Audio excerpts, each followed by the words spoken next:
Mmoja wa maulama alikuwa anaulizwa wakati tukizungumzia mtu kuwa na utulivu katika swala. Hii shida ambayo sote tunaipata, ukiingia kwenye swala Allahu Akbar ndio nafsi inaanza kukueleza kila kitu inaanza kufikiria mambo mengi. Kisha sema Allahu Akbar, kisha toa assalamu alaykum wa rahmatullah, kila kitu kinapotea. Akawa anauliza, sasa mimi nataka kuwa na utulivu katika swala, nifanye nini? Akamwambia kipimo cha utulivu wako kwenye swala ni yale ambayo unayatenda wapi? Nje. Unaoyatenda nje wakati ukiingia ndani ya swala ndio yale yanayokuja kukusumbua kwenye nini? Kwenye akili yako.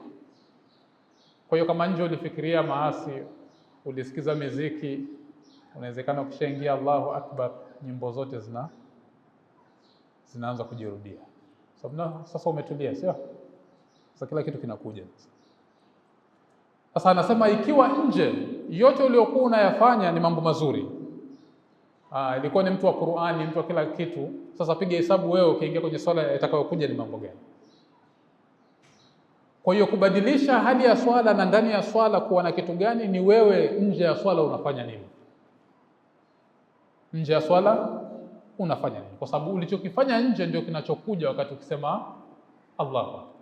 Kwa hiyo ikiwa ni mazuri yatakuja mazuri, ikiwa ni maovu itakuwa unasumbuliwa na hadithi nyingi ambazo sio nzuri.